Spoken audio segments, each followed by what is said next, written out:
सबसे पहले मैं एक छोटी सी प्रार्थना उनके लिए कहूँगा।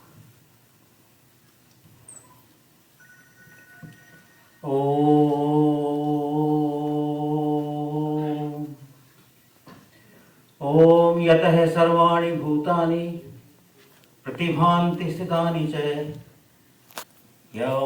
यत्रायते क्षमं यान्ति तस्मै सत्यात्मने नमः। ज्ञाता ज्ञानं तथा ज्ञेयं द्रष्टा दर्शन दृश्यभू कर्ता हेतु क्रिया यस्मात् तस्मै सत्यात्मने नमः। स्फुरन्ति शीतला यस्मात् आनन्दस्य मृयवनौ सर्वेषां जीवनं तस्मै ब्रह्मानन्दात्मने नमः। श्री राजेंद्र यादव जी जो हमारे मध्य में अब नहीं है, और ये विश्वास करना मुझ जैसे व्यक्तियों के लिए कठिन हो रहा है कि हमारे मध्य में अब नहीं है। मुझे मेरा हमारे परिवार का 40 वर्षों से अधिक का समय साथ बीता है, सन 71, और परिचय हुआ था जो सारा आकाश का प्रदर्शन हुआ था, और उसके लिए एक विशेष शो का आयोजन किया गया था एंटरटेनमेंट टैक्स से माफी के लिए दिल्ली सरकार की तरफ से। तभी वहाँ हमारी मेरी पत्नी की उनसे पहली बार राजेंद्र जी से मनु जी उनके दर्शन हुए, और उन दिनों मनु जी का कबड्डी भी छप रहा था, हम उसको पढ़ते हुए रहते थे। तो बातचीत में ये थे, हमें आपस में होता है कौन पहले पढ़े, जो सीरियल धारावाहिक जो आ रहा था उसमें कौन पहले पढ़े, इसको हम लोगों में घर में को लेकर के काफ़ी वो हुआ करती थी। हम फिर जिसको मौका लगता है उसको पहले पढ़ लेता था। तो शुरुआत वहाँ से होकर के तो लंबी यात्रा चली। मैं बाहर रहा, मिजोरम चला गया, वहाँ बड़ी जबरदस्त इंसर्जेंसी थी, और एक दिन पता लगा राजेंद्र जी वहाँ मिजोरम में प्रकट हो। 1975 की बात है, 74 की बात है, और कुछ दिन वहाँ रहे। उसके बाद में फिर उनसे इसी प्रकार से जब हम अरुणाचल थे तो अरुणाचल वहाँ पे आ गए, मनु जी भी तब साथ थी, वहाँ भी थोड़ा समय साथ बीता। तो पारिवारिक स्तर पे लेकर के उनसे चलता रहा, और मेरा तो उनसे मूल रूप से पाठक का और एक लेखक का परिचय अधिक रहा।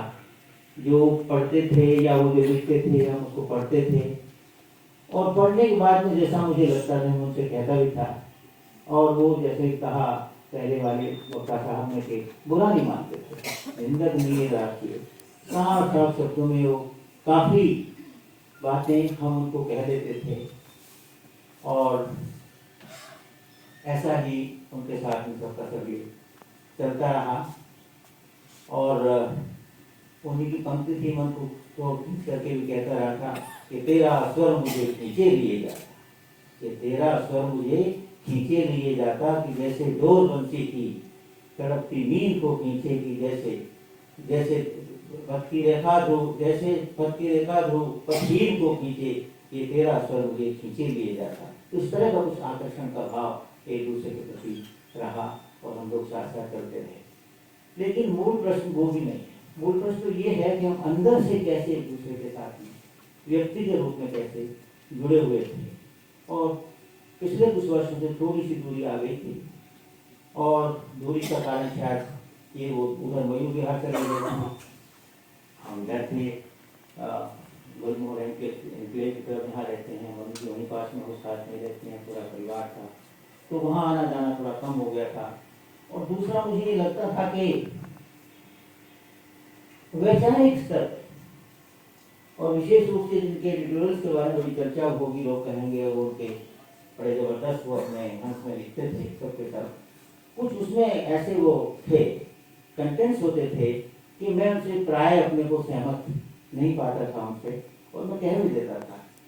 और मैं फिर ये कहता भाई हमारी समान धर्मिता में कुछ कमी आ रही है, और वो समान धर्मिता जहाँ नहीं हो फिर साथ साथ लंबी यात्रा करना मुश्किल हो जाता है।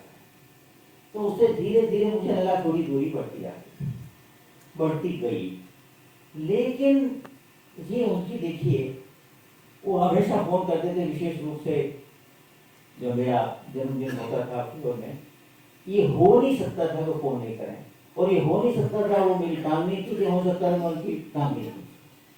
चलते चलते जो पुरानी प्रसंग को याद कर आ करके सब चीजें ये अपनी चलती रहती थी प्रत्येक परिस्थिति में। इस बार लंबी बात अभी अक्टूबर में हुई, शुरू के पहले हफ्ता में, और मैंने कहा राजेंद्र जी, मुझे आपको लेकर के अपने मन में मुझे घबराहट की भावना हो रही, मैं आपसे कम मिल रहा, मुझे आपसे मिलना है, मैं आऊँगा, मुझे अपना घर का पूरा पता तो बताइए, फोन पे तो बात होती रहती है, तो पता है आकाश दर्शन अपार्टमेंट विहार वगैरह में। मैं इस बार में जरूर ही आऊँगा, निश्चित रूप से आपके साथ समझता। तो व्यक्ति के रूप में ऐसा तो खैर वो नहीं होना था, वो नहीं हुआ। और आज तो बस मैं सिर्फ यही कहूँगा, आगे आपके बड़े दिग्गज वक्ता बोलने वाले हैं उनके बारे में, कि व्यक्ति के रूप में अंदर से मैंने अपने को उनसे इतना जुड़ा हुआ पाया। और एक बार ने कहा भी उनसे कि मैं भी कभी कभी सोचता हूँ कि शर्मा जी आप मुझे सबसे अधिक समझते हैं। मैं तो हो सकता है मैं समझता नहीं समझता हूँ, लेकिन ऐसे मत कहिए कि जैसे मुझे सुनने में लगे मैं आपसे कह रहा हूँ मैं आपकी रग रग जानता हूँ, ऐसा नहीं है। लेकिन मैं समझता आपको जरूर हूँ। और हर एक व्यक्ति के कोई भी परफेक्ट तो होता नहीं है, कोई भी पूर्ण रूप से क्योंकि परफेक्ट नहीं होता है, और दोषों से ही दोष शुद्ध है व्यक्ति का मानवपन। तो परफेक्ट मान के तो कोई नहीं है, न दुनिया में है, न भूषण न भविष्य। तो इस वजह से ये है कि हमें आपका साथ आपका संग मिलता है, वही अच्छा होता है। और आखिर में क्योंकि मैं उनसे बहुत लिबर्टी लेता था, और मुझे वही लाइन याद आ रही है कि सफेद मत्वा प्रसवम यदुक्तम, हे कृष्ण हे यादव, हे राजेंद्र हे यादव हे सखेति, अजानता महिमानम तवेदम मया प्रमादात् प्रणयेन वा यज्ञाभासार्थम असत्सदोषि विहार शय्यासन भोजनेषु एको अपि तत्समक्षम तत्स्महे अहम त्वं प्रमेयम। और अंतिम बात इस तरह से वो कहे, ना किसी को कष्ट दिए, तस्मात् अनायास मरणम बिना दैन्येन जीवनम देहि में कृपया संभव तव भक्ति में। अनायास हो जाए, जाना हो जाए, देखो जाना है किसको उठना चाहिए, कोई बहुत देर का सवाल है, कुछ क्षणों का, कुछ दिनों, कुछ वर्षों का टाइम जाने तो कोई, लेकिन अनायास हो जाए। और जब तक जीऊं, जब तक मुझे जीना है, बिना देने जीना, हाथ नहीं जोड़ना पड़े, हमें हाथ को सारना नहीं पड़े, भगवान जो देते हैं उससे काम चलता रहे, लेकिन दीनता ने अंदर की हो न बाहर की, जीना, ये दोनों चीजें भगवान ने उनको दी। अनायास गए, और कभी मैंने उनको चिंता नहीं देखा, मैंने उनको उनका ऐसा पक्ष मैंने आर्थिक पक्ष भी देखा है। अब मुझे नहीं मालूम, मुझे उसको इस अवसर की चीज नहीं चाहिए। मुझे मौजाबाद में रहता था, 77-78 की बात है, तो जा रहे थे, उनको छोड़ने जाता था, बस सो कर गया, अरे शर्मा जी के पास कुछ पैसे ही नहीं है। अच्छा, मैं देखता हूँ मेरी जेब में कुछ है कि नहीं है, तो मुझे मेरी जेब में 10 रुपये का नोट निकाला। वो स्कूटर तब से वहां से लेकर के, तब इतने नहीं, वो शक्तिनगर तक आ जाता, बहुत पैसे लेने लगे, तो दिया, उनको दिया हंसते हंसते, लेकिन उनको फिर पता नहीं एक बात, चलो अपने 10 रुपये वापस अच्छी बात है। तो कहने का मतलब ये है कि जैसी भी परिस्थितियां रही उनके साथ, आत्मसम्मान के साथ उन्होंने कभी भी वो नहीं किया, बिल्कुल करे। और वो जो उनका वो जो आत्मसम्मान की भावना थी, वो प्रेरक थी, और हर एक आदमी को ऊंचा उठाने के लिए, आगे उनको ले जाने के लिए आगे शक्ति देती। तो यही कुछ उनकी और खुला उनको व्यवस्थित होता, और चाहे छोटा हो बड़ा हो, समान व्यवहार, चाहे कुछ बड़ा से हो, चाहे कुछ बड़ा से बड़ा कैबिनेट सेक्रेटरी हो, चाहे बड़े से बड़ा कुछ हो, वहां सबके साथ और सबके साथ में प्यार से, मर्जी कभी वो नहीं व्यक्ति ही वो सबसे व्यक्ति में जितनी अच्छाइयाँ हो सकती हैं मैंने उनमें सम्मति। और दूसरा ये कि जैसे मैंने कहा जो उनकी कमी होती है उनके भी कुछ फेवरेट के होते हैं कितने नहीं।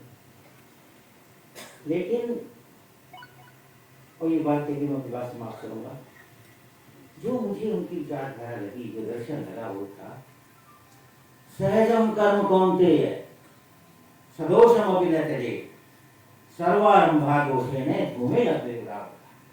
तो सहज कर्म है मेरा, जो मुझे सहज मार्ग आता है, इंस्टिंक्टिवली मेरे पास आता है, जो मुझे करना अच्छा लगता है, जो मेरे स्वभाव का हिस्सा है, मैं उसी हिसाब से करूँगा।